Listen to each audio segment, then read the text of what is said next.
Hey guys! In today's video, we will share an impactful story about a Presbyterian pastor who had a near-death experience and discovered surprising truths about faith and the figure of Jesus. You won't want to miss it. But before we start, tell us, what city are you watching us from? Leave it in the comments. And, of course, if you're new here, don't forget to subscribe to the channel and activate the bell so you don't miss any of our incredible content. Let's go on this journey together. Hello, my name is Augustus Crowley. I'm 48 years old and live in Asheville, North Carolina. For nearly 20 years, I was the pastor of the First Presbyterian Church of Asheville. I've been married to Emily for many years, and together we form a family dedicated to faith and serving God. Since becoming a pastor, my life has been entirely dedicated to the ministry. My routine was quite predictable: preaching on Sundays, spiritual counseling during the week, visiting sick members of the congregation, and constant preparation to transmit Jesus' message as faithfully as possible. I always believed, with all my heart, that I was leading my congregation down the right path.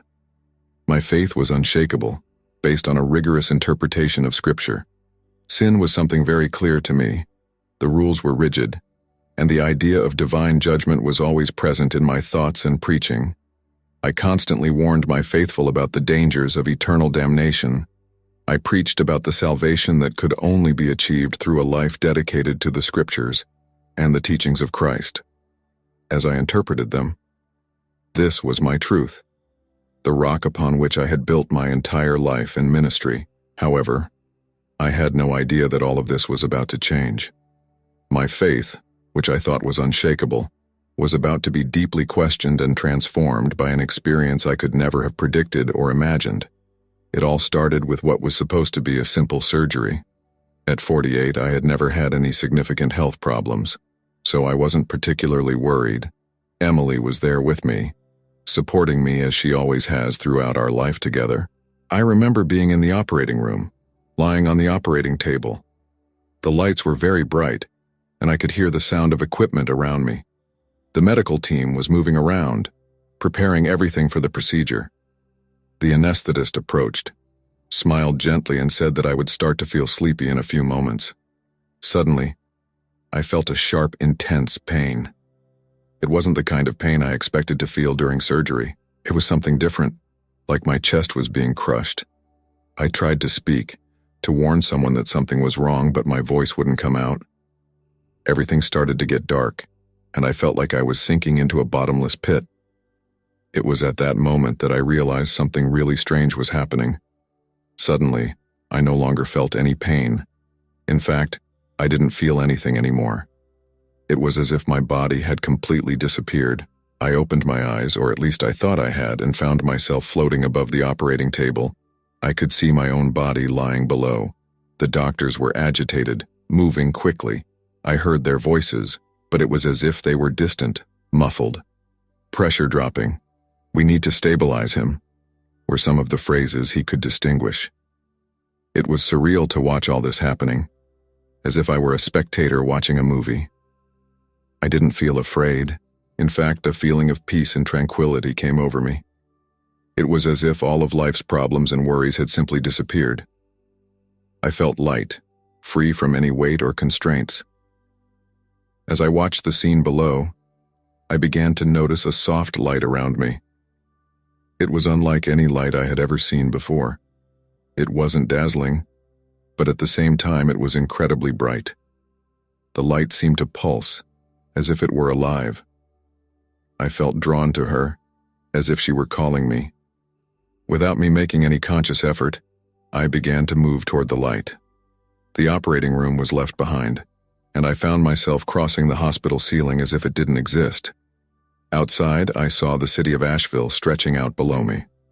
The lights from the buildings and streets looked like little bright dots. As I approached the light, I felt an indescribable peace and love surrounding me. It was a feeling I had never experienced before, not even in the deepest moments of my faith. As I approached the light, I began to make out a shape within it.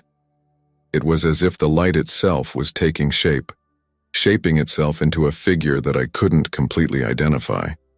It wasn't exactly a human body. but it had a presence that emanated indescribable wisdom and love. The figure approached me, and I felt a rush of recognition. It was as if I had known her forever, as if I was finding a lost part of myself. There were no words spoken, but somehow I could understand everything that was being communicated. It was at that moment that I understood. That presence, that light, was Jesus. But it was so different from the Jesus I had preached for so many years, the Jesus I thought I knew so well. There was no judgment in his gaze, no threat of condemnation. There was just an unconditional love, a total acceptance that left me completely taken aback. Jesus began to show me scenes from my life. It was like we were watching a movie at high speed, but I could understand every detail. I saw moments from my childhood, memories that I didn't even know still existed somewhere in my mind. Moments of joy, of sadness, of fear, of love. The most impressive thing was that I not only saw the scenes, but relived them. I could feel each emotion again, with an even greater intensity than when I experienced them for the first time. And it wasn't just my emotions that I felt. Somehow, I could feel the impact of my actions on other people. I saw moments when I was kind to someone, and I could feel how it had made a difference in that person's life. I also saw times when I was harsh or insensitive, preaching more about the fear of judgment than the love of God, and I felt the pain I caused. There was no condemnation in these visions, just a deep understanding of how everything is interconnected. Jesus showed me that every action, every word, every thought has an effect on the world around us. It's as if we were all part of a great web, where each thread affects all the others. I understood that the love we show, even in the smallest gestures, has a transformative power much greater than I had ever imagined or preached. While surrounded by that loving presence of Jesus, I began to receive a series of revelations that profoundly shook everything I believed I knew about God, faith, and the afterlife. It was as if veils were being removed from my spiritual eyes, one after another, revealing truths that I had never even imagined. The first and most impactful revelation was about the nature of God. The God I found was not the harsh, distant judge I had preached about for so many years. Instead, it was a presence of pure, unconditional love, so vast and deep that it left me completely overwhelmed. I realized that all our human conceptions of God, including my own preaching, were mere shadows of the divine reality. Jesus showed me that many of the things I had preached as absolute truths were actually limited human interpretations. I saw how, over the centuries, we human beings had distorted his teachings. We turn a message of unconditional love and freedom into a set of strict rules and threats of condemnation. With palpable sadness, Jesus showed me how this had drawn many people away from God, instead of bringing them closer. I saw the faces of people who had left the church, hurt by harsh words and merciless judgments. I understood the weight of responsibility that we, religious leaders, carry, and how we often fail to convey God's true love. One of the most surprising revelations was about the concept of sin and judgment. Jesus showed me that there is no final judgment, as I had always preached. There is no God sitting on a throne deciding who goes to heaven or hell. Instead, what exists is a process of self-reflection, where we ourselves evaluate our life and our choices, always guided by this unconditional love that Jesus represents. I saw how the concept of sin that I had taught for so long was a limited understanding of spiritual reality. Sin, Jesus showed me, is not a list of forbidden actions, but anything that takes us away from love of God, others, and ourselves. And even these sins are not punished by a vengeful God, but have natural consequences in our lives and our spiritual growth. Jesus revealed to me that the purpose of our existence is much deeper and more beautiful than I had ever imagined. We're not just here to follow rules and avoid conviction. We are here to learn and evolve. Each life is a precious opportunity for growth, for expanding our capacity to love and understand. The difficulties and challenges we face are not punishments, but rather opportunities for learning and development. A particularly powerful revelation was about the nature of love. I learned that love is the most powerful force in the universe, not the conditional love that we often preach, but an unconditional love that accepts and embraces everything that exists. It is this love that moves the universe and that drives us to evolve. I saw how every act of love, no matter how small, has an impact on the fabric of the universe, creating ripples of kindness that spread in ways we cannot imagine. Jesus showed me that many of the religious beliefs and doctrines I followed and taught were simplifications or distortions of much deeper truths. I have seen how, over the centuries, complex spiritual truths have been reduced to simple rules, losing much of their essence in the process. Rules and rituals have their value as tools for spiritual development, but they are not an end in themselves. The true purpose of any spiritual practice is to bring us closer to divine love and help us express it in our lives. One of the most liberating revelations was understanding that there is no single, true or right religion.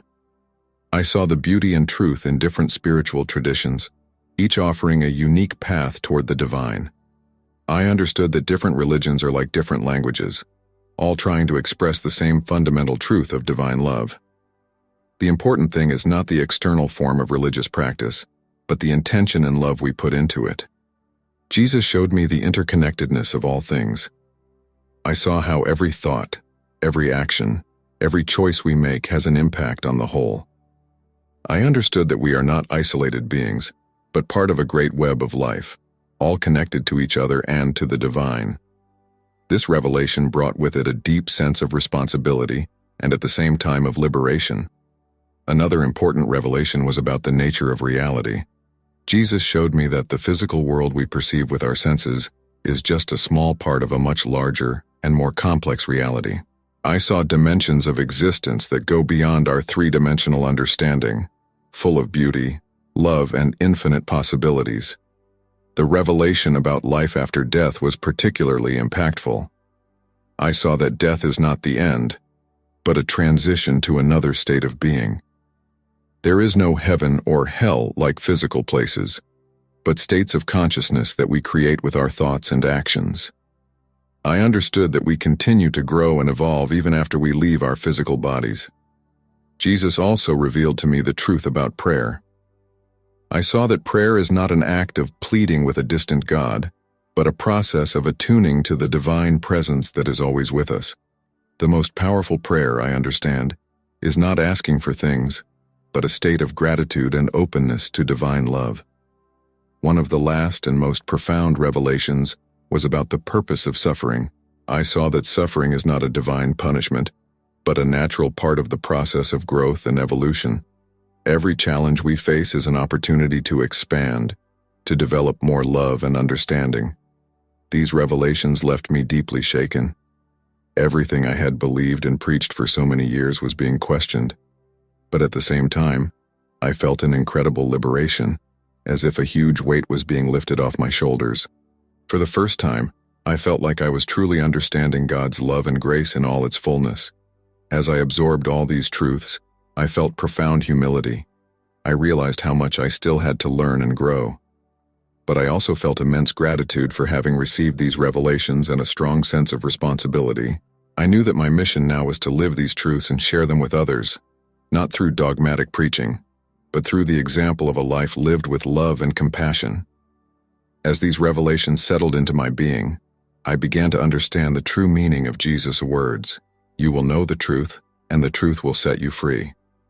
For the first time, I felt truly free, free from fear, free from judgment, free to love unconditionally as Jesus loved. I began to reflect on my own life and ministry. I saw how I was often more concerned with judging than with loving. How many times have I used the fear of hell to keep my congregation faithful instead of inspiring them with Jesus' message of unconditional love? I realized how often I judged other people without really knowing their stories or motivations. How many opportunities for understanding and compassion have I missed by being stuck in my own prejudices and rigid interpretations of Scripture? I saw the times I acted out of fear instead of acting out of love. The times I stopped helping someone or expressing compassion for fear that I was going against what I believed to be God's will. I understood that fear is an illusion, a creation of our mind that prevents us from fully experiencing divine love. I reflected on my relationships, with my wife Emily, with my children, with the members of my congregation. I realized how often I was physically present but emotionally absent. How many important conversations have I missed because I was distracted by worries about sin and judgment? I thought about my relationship with the church and the Asheville community. I saw how I often placed the defense of doctrine above people's real needs. How many opportunities to show the true love of Christ have I missed by being stuck in limited interpretations of Scripture? I reflected on my spirituality.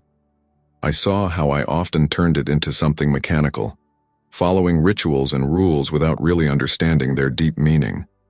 How many times have I judged the faith of others, thinking that my way of believing was the only correct one? All these reflections did not come with a sense of guilt or condemnation. It was more like a deep understanding, an awakening to a new way of seeing life and ministry. I felt immense gratitude for having the opportunity to learn and grow. I understood that my mission as a pastor needed to change. It was no longer about preaching rules and judgment, but about sharing the unconditional love that Jesus showed me. It was about helping people connect to that source of love and compassion within themselves.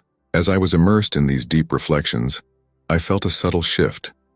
The light that surrounded me began to pulse in a different way, and I understood that it was time to return. There were no words or explanations, just an intuitive understanding that my time in that state was not yet over. I confess that I felt a certain reluctance.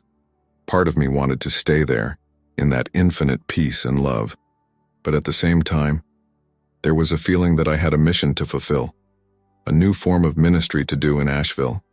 The return was as quick as the departure. In an instant, I was back in the operating room. I saw my body lying on the table, the doctors still working frantically. I could hear the sound of the defibrillator and the tense voices of the medical team. I felt a force pulling me back into my body. It was a strange feeling, like I was being squeezed to fit into a very small space. For a moment there was discomfort, almost pain, and then, suddenly, I was back. I opened my eyes and the first thing I saw was the surgeon's worried face. He looked surprised and relieved at the same time. "Welcome back, Pastor Crowley," he said with a tired smile. I wanted to speak, tell everything I had experienced, but my throat was dry and the words wouldn't come out. Little by little, I became aware of my body again. I felt pain. I was tired, but at the same time there was a different energy in me. It was as if every cell in my body was vibrating with a new frequency. The doctors later explained to me that I had suffered cardiac arrest during surgery. For a few minutes, I was clinically dead. They fought to get me back, and when they were about to give up, my heart started beating again. I spent a few days in the hospital recovering. During this time, I tried to process everything that had happened. It was difficult to put into words the experience I had. How can you explain something so profound and transformative to people who haven't experienced it? Emily stayed by my side the entire time. She noticed that something had changed in me, beyond physical recovery. He said that my eyes were different, that I looked calmer and at the same time more alive. The first days at home were a mixture of joy at returning and the challenge of adapting to normal life again. Everything looked different to my eyes. The things that once worried me so much, like maintaining strict church discipline or making sure everyone strictly followed doctrine, now seemed so small and insignificant. I found myself many times simply observing people on the streets of Asheville, marveling at the diversity and beauty of each individual, or sitting with Emily on the porch, enjoying the sunset over the Blue Ridge Mountains in comfortable silence. They were simple moments that I might not have noticed before, but now seemed too precious to ignore. At church, people noticed the change. I was calmer, more present. The pressures and responsibilities that once made me anxious now seemed easier to handle. Not that I had become indifferent, but I had a new perspective on what really mattered in ministry. I started paying more attention to the members of my congregation, in the elderly, in the young, in families struggling to raise their children. I realized how many stories and struggles each person carried, and how a simple smile or kind word could make a difference in someone's life. My relationship with nature has also changed. I started hiking in Pisgah National Forest, something I never had time for before. I felt a deep connection with the trees, with the sky, with the animals. It was as if I could feel the divine presence pulsing everything around me. My way of preaching naturally changed. Without making any conscious effort, I found myself talking more about God's unconditional love and less about judgment and condemnation. The church body seemed to respond positively to this new message, and I felt like I was finally preaching the true gospel of Jesus. Spirituality gained a new meaning for me. I continued leading services at First Presbyterian Church, but my way of experiencing faith was different. I didn't care so much about the rituals and rules, but about the essence of Christ's teaching. I sought moments of silence and contemplation, where I could reconnect with that loving presence I experienced. At the same time, I had to deal with the difficulty of expressing what I had experienced. When I tried to tell people, I felt that words were insufficient to describe the experience. Some understood, others seemed skeptical or uncomfortable with the subject. Emily was my great support during this period. Even without having gone through the same experience, she intuited the depth of what I was experiencing. His loving presence and openness to listening to me were essential for me to process everything I was feeling. In moments of doubt or confusion, I remembered that light, that unconditional love that I experienced with Jesus. This gave me strength and confidence to move forward, to try to be a better pastor and person every day. As the weeks and months went by, I began to notice deeper changes in my way of seeing life and ministry. It was as if I had been given a new pair of glasses, which allowed me to see things in a completely different way. One of the biggest changes was in relation to the fear of death and divine judgment. Before SERS, I preached about this a lot, using fear as a tool to keep people in line. Now, although I still value life and want people to live their best lives, I'm no longer afraid of what comes next. I know that death is just a transition, a passage to another state of existence, and that God's love awaits us on the other side, not a harsh judgment. My relationship with time has also changed. Before, I was always rushing around, anxious, with the feeling that there was never enough time to fulfill all the obligations of the ministry. Now, I try to live more in the present. Of course, I still have responsibilities and commitments, but I try not to let myself be consumed by rush and anxiety. The way I view my congregation members has also transformed. I realize that we are all on a journey of learning and evolution. I started to be more compassionate, less judgmental. When someone committed what I would previously consider a serious sin, instead of reacting with condemnation, I tried to understand what could be behind that behavior and how I could help with love. My relationship with church doctrines and rules has changed drastically. Not that I completely abandoned Presbyterian traditions, but I realized that many of the things I thought were essential to the faith weren't really important. I began to focus more on love, compassion, and spiritual connection, rather than rigid adherence to certain interpretations of Scripture. Gratitude has become a daily practice in my life.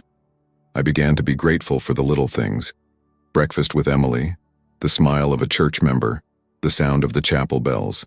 I noticed that the more I practiced gratitude, the more good things seemed to happen in my life and ministry. My view of other religions and beliefs has expanded. I began to see beauty and truth in different spiritual traditions. I realized that, deep down, they all talk about the same thing: love, compassion, connection with something bigger than ourselves. This led me to seek out more interfaith dialogue in Asheville. The way I deal with problems and challenges in the church has also changed.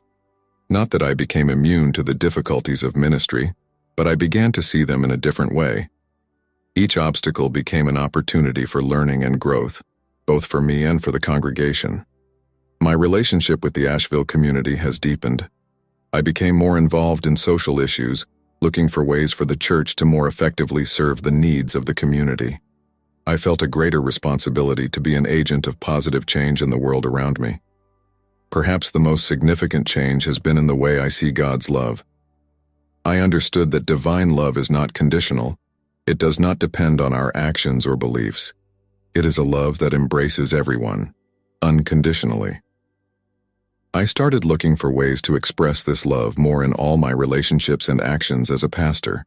Despite all the positive changes I experienced, not everything was easy after my near-death experience. I faced many challenges and misunderstandings along the way, especially within the church structure. One of the biggest difficulties was dealing with the reaction of some more conservative members of the congregation. They didn't understand the changes that were happening to me and the way I conducted services and counseling. Some felt that I had become too liberal or that I was straying from Presbyterian doctrines. Reverend Thomas Mitchell, my longtime mentor, was one of those who most resisted the changes. He confronted me after one of my sermons, saying I was watering down at the gospel message and abandoning church traditions. It was painful to see the incomprehension in the eyes of someone I respected so much. Some church board members also expressed concerns. They feared that my new perspectives might alienate some believers or cause divisions in the congregation. I had to learn to balance my new spiritual understanding with the expectations and traditions of the Presbyterian Church. My relationships with other faith leaders in the Asheville community have also gone through difficult times. Some pastors at other churches didn't understand why I was seeking more interfaith dialogue or questioning certain dogmas. There were times when I felt a little isolated in the environment that was once so familiar to me. At home, although Emily was very understanding, it was sometimes difficult for her to fully understand what I was experiencing. Our children, in particular, found some of my new attitudes and perspectives on faith strange. I had to deal with a lot of people's skepticism when I talked about my near-death experience. Some looked at me suspiciously. Others suggested that I had suffered some kind of hallucination caused by the lack of oxygen to the brain during the surgery. I learned not to be offended by these reactions and to respect people's right to their own beliefs. There were times when I myself doubted my experience. Sometimes, immersed in the day-to-day routine of the ministry, it all seemed so distant, almost like a dream. In those moments, I struggled to reconnect with that sense of peace and love I had experienced. One of the biggest challenges was learning to live and lead the church with the knowledge and perspective I gained. It was as if I had one foot in each reality, the physical reality of the church and the Asheville community, and the spiritual reality that I had glimpsed. Sometimes I felt frustrated by the limitations and problems of the material world and the ecclesiastical structure. I had to learn to balance the way I spoke about my experience and the new understandings I had gained. I realized that not everyone was ready or interested in hearing about it. I learned to share only when I felt it was appropriate, and the person was genuinely open to listening. Dealing with people's expectations was also a challenge. Some thought that because I had this experience, I must be some kind of saint or have all the answers. I had to make it clear that I was just an ordinary human being, still learning and growing like everyone else.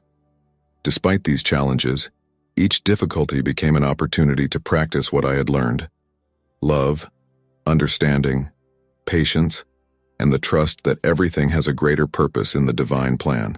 It's been almost 2 years since my near-death experience, and I'm still discovering new meanings and insights every day. It is an ongoing process of learning and growing, both for me and for First Presbyterian Church of Asheville. One of the things that impacted me the most was realizing how interconnected we all are. Every action, every word, every thought has an effect on the world around us. It has made me much more conscious about how I live and relate to the members of my congregation and the Asheville community as a whole. I learned that the purpose of life and ministry is not to accumulate theological knowledge or ecclesiastical achievements, but to grow in love and wisdom. Every experience, good or bad, is a learning opportunity. Even difficult moments, such as conflicts with some more conservative members of the church, have their value and purpose. I understood that spirituality is not something separate from everyday life. You don't have to isolate yourself in a monastery or spend hours in prayer to be spiritual. True spirituality is in the way we live each moment, how we treat people, how we deal with everyday challenges in ministry and in the community. I realized that love is the most powerful force in the universe, not the conditional love that we often preach in churches, but an unconditional love that accepts and embraces everyone. I try every day to be a channel of this love in the world, whether in the pulpit, in pastoral visits, or in the church's social actions. I learned the importance of forgiveness not just for others but for myself. I understood that holding grudges, even against those who resist change in the church, is like drinking poison and waiting for the other person to die. Forgiveness frees and heals, and has been a constant practice in my ministry. I understood that death is not the end, but a transition. This made me value life and ministry even more, enjoying every moment as if it were unique. At the same time, it took away the weight of the fear of death that previously tormented me, and that I unconsciously used in my preaching. I realized that happiness is not a destination to be reached, but a journey to be lived. It does not depend on external circumstances or achieving certain goals in the church, but on our internal attitude. True happiness comes from within, from connecting with our true selves and something greater than ourselves. I understood that each of us has a unique purpose in this world. For me, that purpose manifests itself through my ministry at First Presbyterian Church of Asheville, but in a very different way than I previously imagined. It's not about converting people or imposing doctrines, but about inspiring them to connect with divine love and express that love in their lives. I learned to trust life and the divine plan more, to have faith that everything happens for a reason, even when we can't understand it at the time. This does not mean being passive in the face of church and community challenges, but rather accepting what we cannot change and having the courage to change what we can. Ultimately, my near-death experience was a profound awakening that transformed not only me, but also the way I conduct my ministry. It showed me that there is so much more to life, faith, and existence than we can see or understand with our limited minds. It made me realize that we are spiritual beings living a human experience, and not the other way around. Today, I try to live each day with gratitude, love, and awareness. I know I still have a lot to learn and grow, but I am grateful for every moment of this wonderful journey that is life and ministry. My hope is that through my example and the changes in our church, we can touch more lives in Asheville with the message of God's unconditional love.